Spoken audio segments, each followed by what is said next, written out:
The first thing I noticed about the dinner was the way the silverware kept tapping against the plates. Little sounds, small sounds, the kind that grow loud when you are nervous. I sat near the middle of the long table, trying to smile like I belonged there. Across from me sat my boss, Richard Cole, with his straight tie, sharp hair and fake nice face. At the head of the table was our CEO, Gavin Price, calm and warm, like the kind of man people trust right away. He had invited a few of us to the company dinner after a huge client win. I thought it would be simple. Eat, nod, go home and maybe get enough sleep before my son, Leo, woke up early for school. Then Gavin lifted his glass and smiled at me.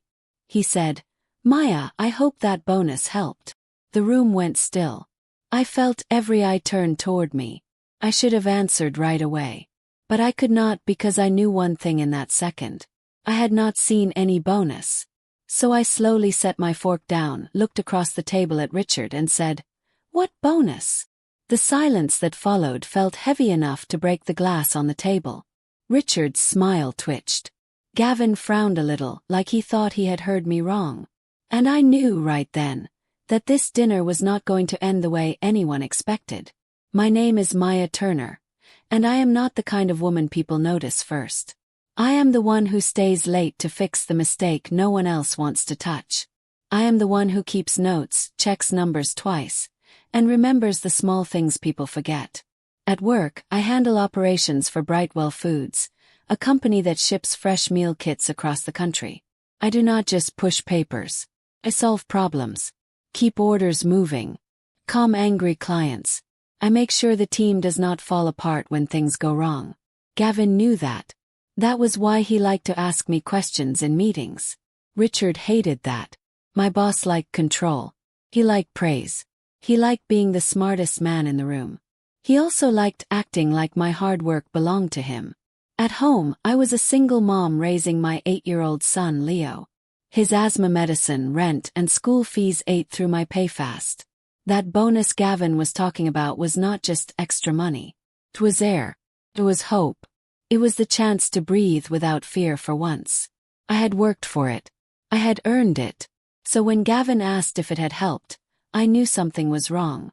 Because if that money had really been sent, I would have known. And Richard knew that too. Richard was the kind of boss who never raised his voice in public. He did not need to. He used smooth words and neat lies. He had trained himself to sound calm even when he was pushing people under the bus. For months he had made me feel small in small ways. He would forget to copy me on emails. He would praise my ideas in meetings like they were his. He would hand me extra work and then act surprised when I stayed late to finish it. I told myself to be patient. I needed this job. Leo needed this job. When Gavin praised the team after our big contract with a grocery chain went through, Richard had stood beside him like a proud father. He had even slapped my shoulder and said, "Maya here really pulled her weight."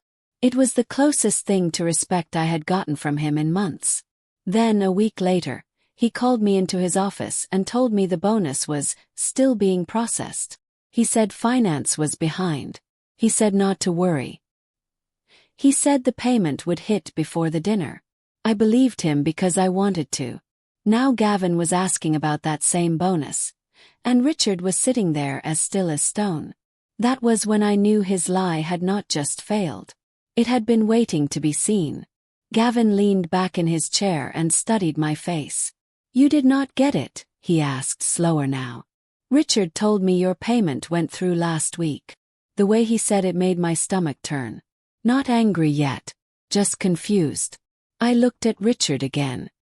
His jaw had tightened, but he still wore that thin smile. "There must be a misunderstanding," he said. "We had a payroll delay with some of the end-of-quarter awards." His voice stayed smooth, but I could hear the edge under it. I shook my head.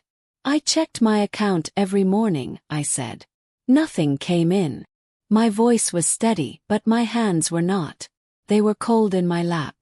Gavin's eyes moved from me to Richard, then back again. Around the table, I could feel the mood shift.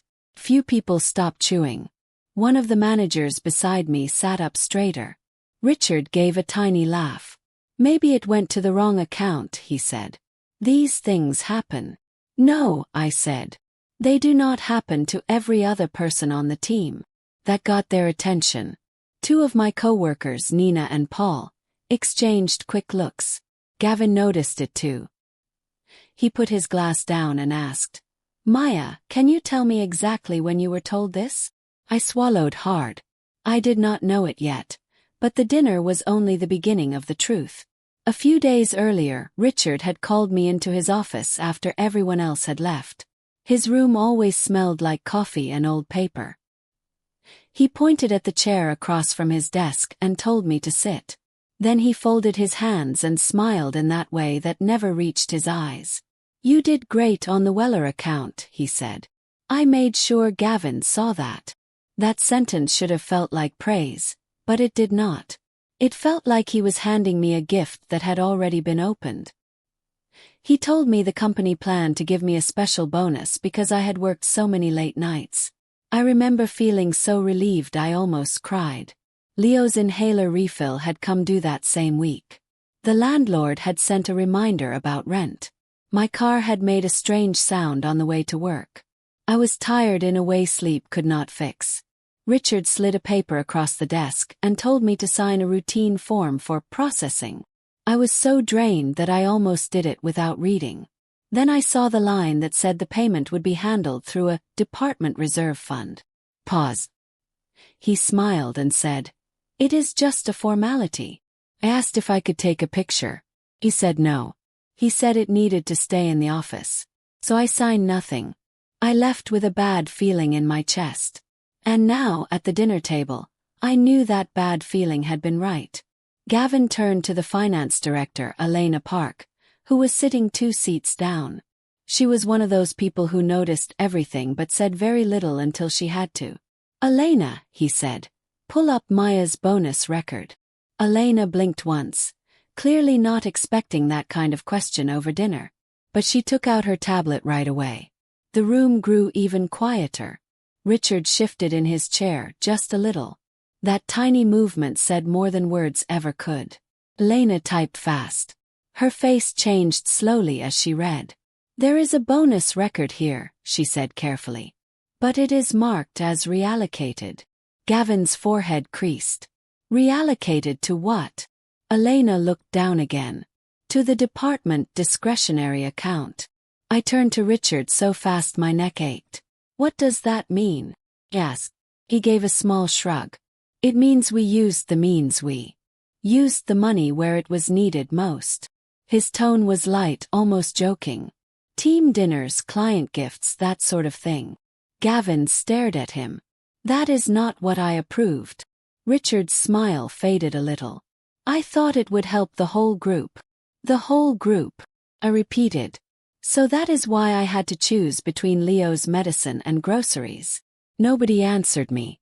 The air around the table felt thin. I could hear the soft hum of the restaurant and the clink of glasses from another room. Gavin's face had gone hard. And Richard, for the first time that night, looked like a man who had stepped on ice and felt it crack beneath him. I stared at Richard, waiting for him to say something honest. He did not. Instead, he spread his hands and gave a sad little smile.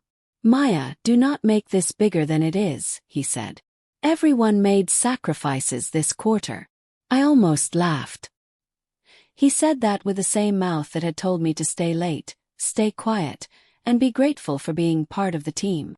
Across from me, Nina, my deskmate, looked like she wanted to speak but was too scared.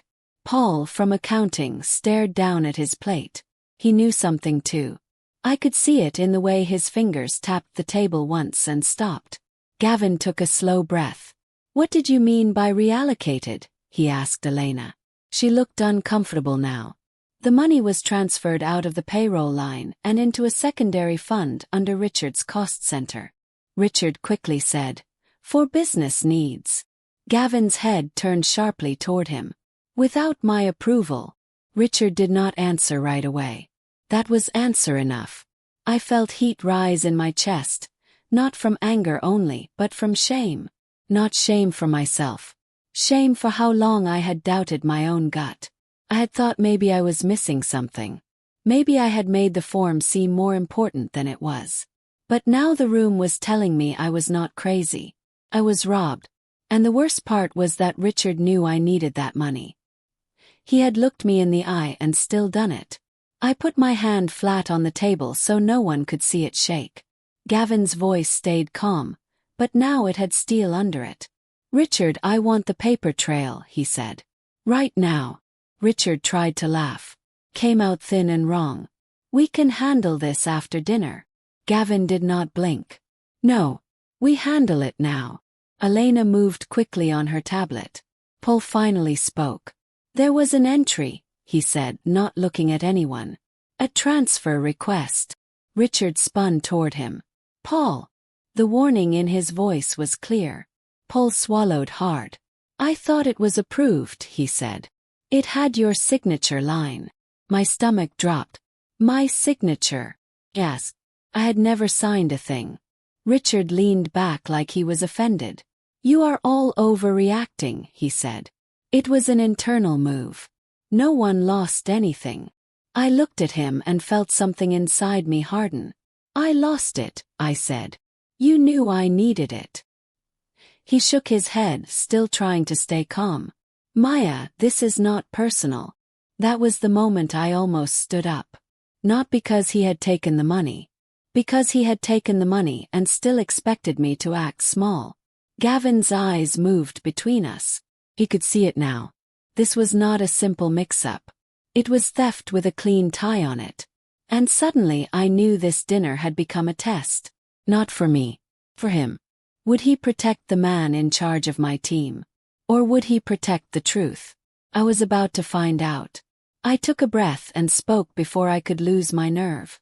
"It is personal when it is my rent money," I said. "It is personal when it is my son's medicine." The table went dead quiet. Even the clatter from the restaurant seemed far away. Gavin looked at me with real shock now. "You needed that money for medical bills?" he asked softly. He nodded. "And for rent," I said. "And for the school trip I told my son I might be able to pay for." My voice cracked on the last word, and I hated that it did. Richard opened his mouth, then closed it. For a second I thought maybe he might apologize. Instead he looked at Gavin and said, "I was going to fix it." Gavin's face darkened. "Fix it," he repeated. "You made a decision that did not belong to you." Richard's chair scraped the floor a little as he shifted. "I was trying to help the department," he said. "That bonus would have set bad expectations." I stared at him. "Bad expectations," said. "I worked extra nights while you went home at 6. I fixed your report after you left errors in it. I handled the client call you were too busy to take. And you say my bonus sets bad expectations." No one spoke. I could see some of the other managers now looking at Richard like they had never really seen him before. That gave me a strange kind of strength. I was not the only one who knew something was wrong. I had just been the only one willing to say it out loud. Gavin pushed his chair back and stood. The movement was small, but it changed the whole room. "Richard," he said, "come with me." Richard blinked fast. "Gavin, this is really not the place." "It is now," Gavin said. He looked at Elena. "Bring the records." Then he looked at me. "Maya, stay here." I nodded, though my heart was pounding hard. Richard followed Gavin toward the quiet corner near the wine display, and Elena moved with them, tablet in hand. I could not hear every word, but I heard enough. Richard kept saying clerical issue and temporary transfer, and I was under pressure. Gavin's answers were short. Nina leaned toward me and whispered, "I had no idea." Gave a tiny nod. "Neither did I said. But that was not fully true. I had known Richard was cruel. I had known he liked power. I had not known he would steal from me in a way so clean it could have stayed hidden forever. Paul was now rubbing his forehead like he wished he was anywhere else. The dinner guests, who had come for celebration, were sitting in a table full of smoke. Gavin's voice rose just enough for me to catch one line. "You did not borrow a bonus." Then another. "You forged a workflow decision." My eyes snapped to Richard. He turned back toward the table, and for the first time he looked afraid. Felt it too. The truth was no longer trapped. It was moving. When Richard returned, he did not sit right away. He stood behind his chair like he needed it to hold him up. Gavin followed him with a face I had never seen before. Cold, calm, and final. "There is no clerical error," Gavin said. "There is a false transfer, a forged approval route, and a bonus that was meant for Maya." Richard's mouth opened and closed again. He started. "Do not," Gavin said. The word was quiet, but it cut through the room. "Do not waste my time with more lies." Elena set the tablet on the table and turned it toward me. I looked down. There it was. A transfer from my approved bonus line into Richard's cost center account. The note beside it said, "Team Reward Redistribution." My name was typed in once, then replaced. Felt sick. Not because I had proof now. Because I had proof that someone had sat at a desk and decided my work could be taken with a few clicks. Richard rubbed his jaw. "This was to keep operations flexible," he muttered. Gavin laughed once, but there was no humor in it. "You used a working mother's bonus to pad your account," he said. "Say that again and hear how it sounds." The room stayed silent. Richard's eyes flicked to me, and I saw something ugly in them. Not guilt. Not regret. Anger. Like I had embarrassed him by surviving his trick. That scared me more than the theft. Gavin turned back to me. "Maya, when I spoke to you in the hallway last month, I said I was proud of how you handled the Weller crisis," he said. "I also told Richard to make sure your bonus was handled by payroll that week." I stared at him. "You told him?" "Yes," he said. "I told him to process it directly." I looked at Richard and he looked away. "That told me everything." Gavin went on. "I do not know what excuse he gave you, but I never meant for you to wait."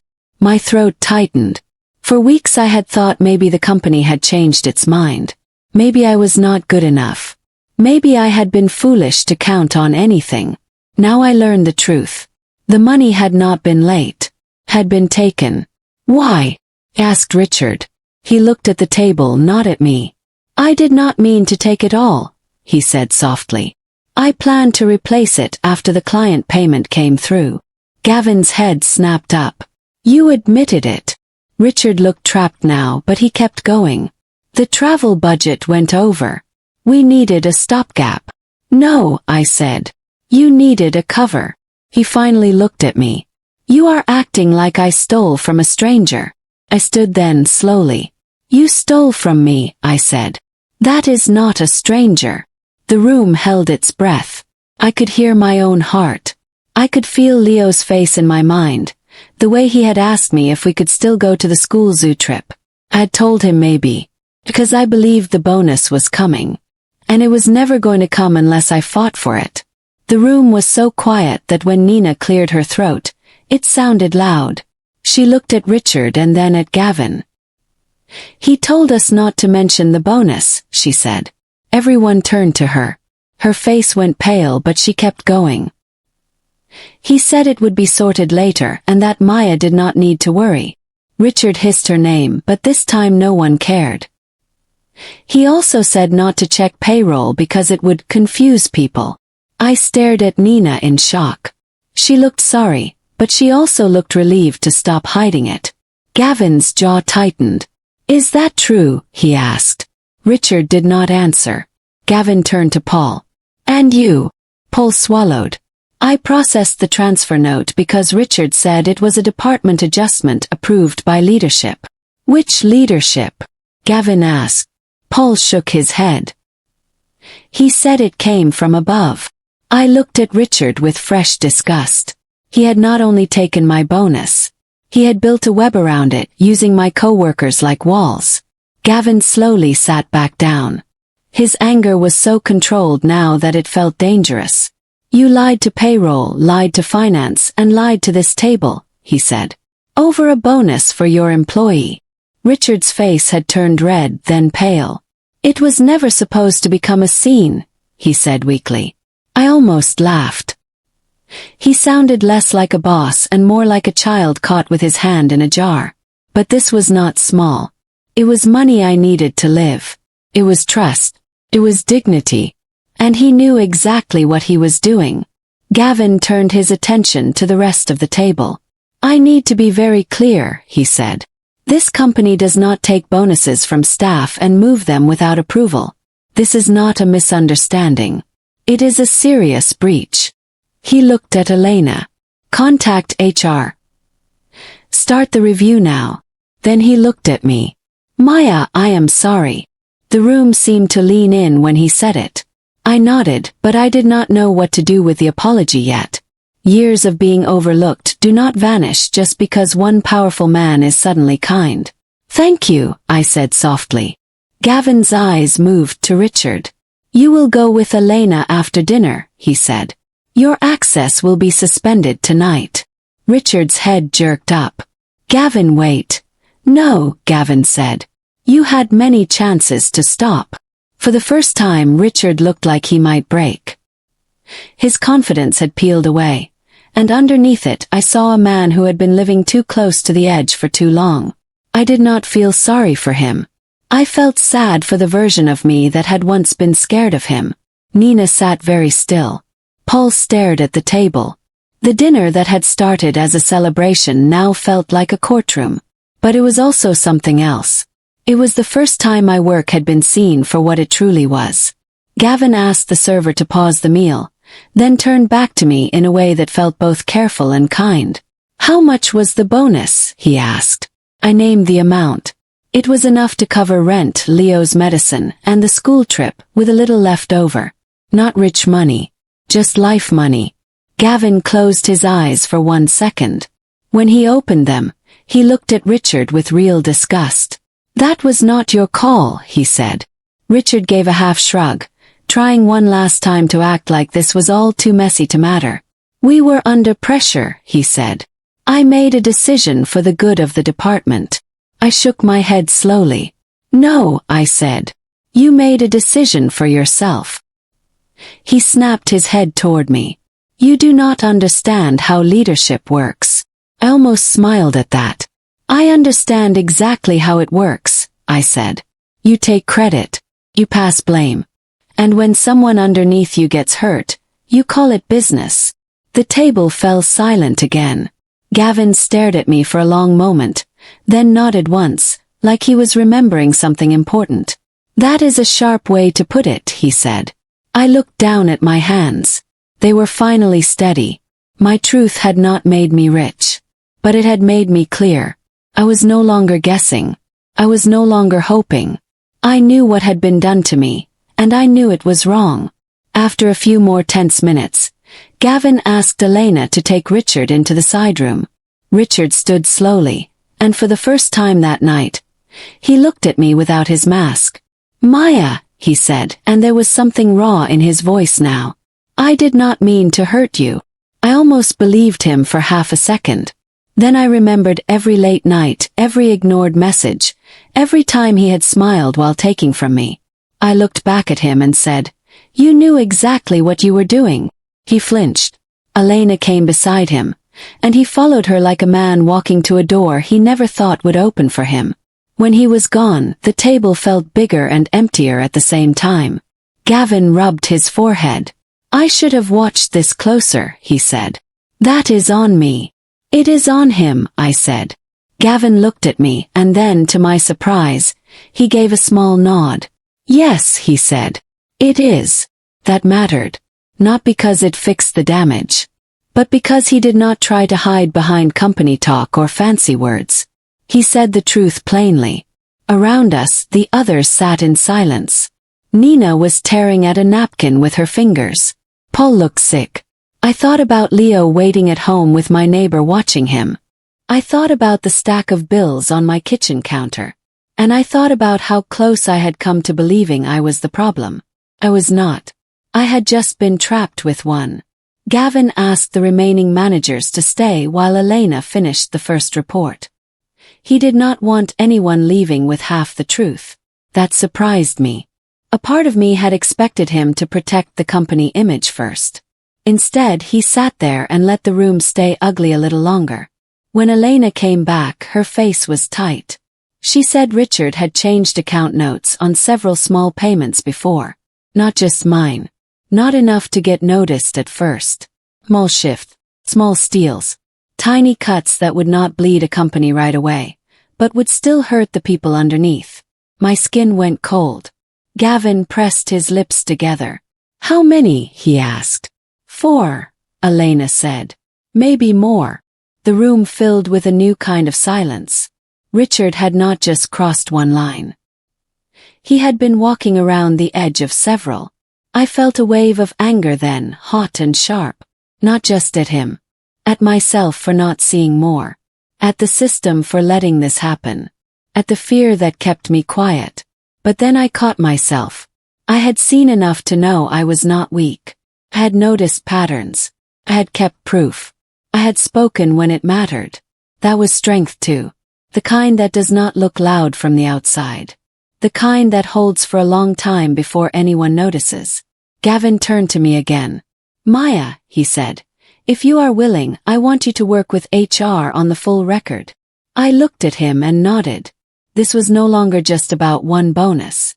It was about making sure no one else got swallowed the same way. The rest of dinner should have felt awkward, but instead it felt honest. People were careful now. No one laughed too hard. No one made small jokes at my expense. It was strange how fast the room had changed once the truth had a name. Gavin spoke to me like a real person. Nina finally admitted Richard had been using his authority to make people feel grateful for basic things. Paul said he had always thought the bonus issue sounded wrong, but he had not wanted to cross his manager. I understood that more than I wanted to. Fear can make good people quiet. That does not mean they are innocent, but it does mean they are human. At one point Gavin asked me what I planned to do with the money once it was returned. I laughed a little at that because it felt like a joke my life had not had the right to make. "Pay rent," I said. "Refill Leo's medicine. Buy the school trip form without stress." Gavin nodded, and something in his face softened. "Then we will make that happen fast," he said. "And with interest." I looked at him. "Interest?" He gave me a small smile. "You should not lose time because someone else made a bad choice." That was the first time all evening I felt something close to relief. Not full peace. Not yet. But enough to breathe a little easier. Enough to know I would not go home empty-handed. Later, after the main dinner plates had been taken away, Gavin asked to speak to me again. This time it was just us and a quiet corner near the windows.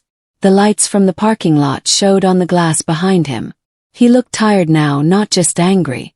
"I need you to know something," he said. "Richard's actions are not the standard here." He nodded. I wanted to believe that. "I do know your work matters," he continued. "I have seen what you do. I just did not know how much pressure he was putting on you." I looked down, then back up. "Pressure can hide a lot," I said. He gave a small sad smile. "Yes," he said. "It can." Then he told me the company would pay the bonus back in full by the next morning. He also said HR would review my role, because people who keep a place standing the way I had should not stay hidden in the back. I did not know what to say to that. Sounded like hope. Real hope. But I had learned not to trust hope too fast. So I just said thank you. He asked if I wanted to call anyone before I left. I thought of Leo first. Then I thought of my sister, who never worked with me and never understood why I had become so careful with people. I thought better of it and said I would wait.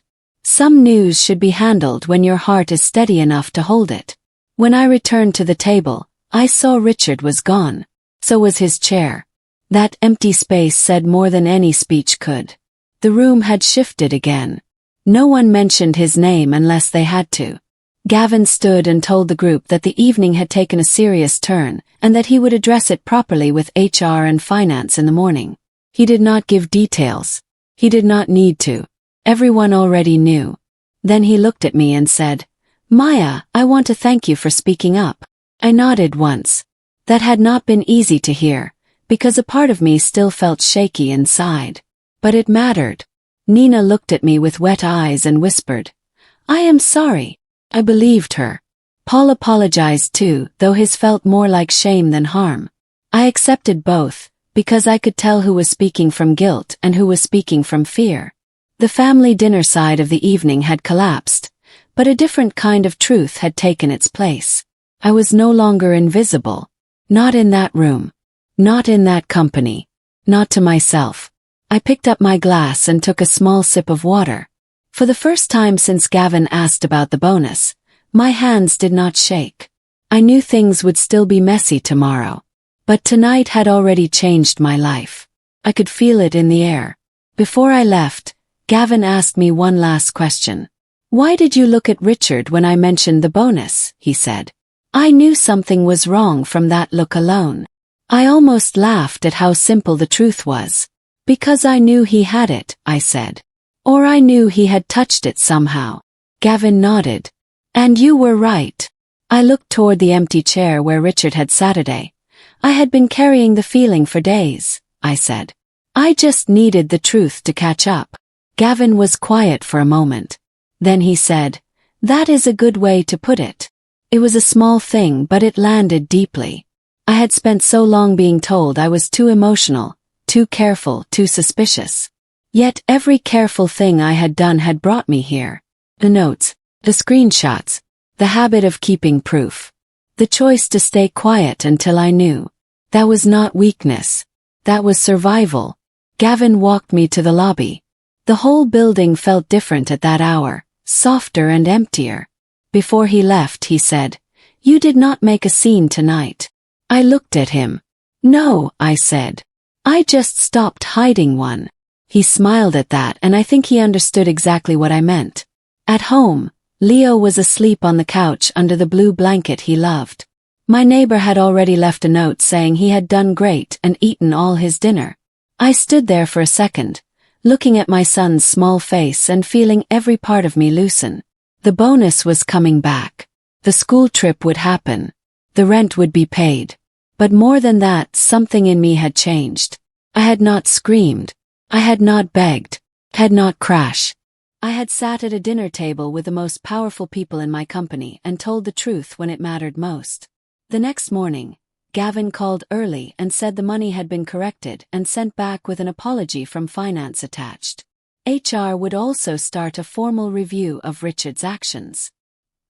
He told me quietly that he wanted me to think about a bigger role once the dust settled. I did not answer right away. I looked around my small apartment at the bills, the kitchen chair with the broken leg, the life I had built by myself. Then I said I would think about it. Because for once, I was not trying to be chosen. I was choosing. That felt better than any bonus. Better than any apology. Better than being called strong by people who had once made me feel small. Felt like mine. A week later, I returned to the office and saw the difference right away. People greeted me with careful respect. No one made jokes in the break room when I walked by. No one used my ideas without asking. The bonus was restored and then some. Richard was gone from the building, pending a full investigation. I did not celebrate that part. I only felt relief. Gavin called me into his office and offered me a new title. Operations Manager, with direct access to him and no more middle layer between me and the truth. Accepted. Not because I wanted power for its own sake, but because I was tired of being hidden behind people who did less and took more. That night when I tucked Leo into bed, he asked why I looked so happy. I told him the truth. Because Mommy stood up for herself, I said. He smiled like that made perfect sense. And it did. I thought back to the dinner table, to Richard's frozen face, to Gavin's question, and to my own words. What bonus? That was the moment everything turned. Not because I wanted revenge, but because I refused to keep carrying someone else's lie. I learned that night that silence can protect you for a while, but truth can set you free. And this time when people at work looked at me, they did not see the woman who had been cheated. They saw the woman who would not let it happen again.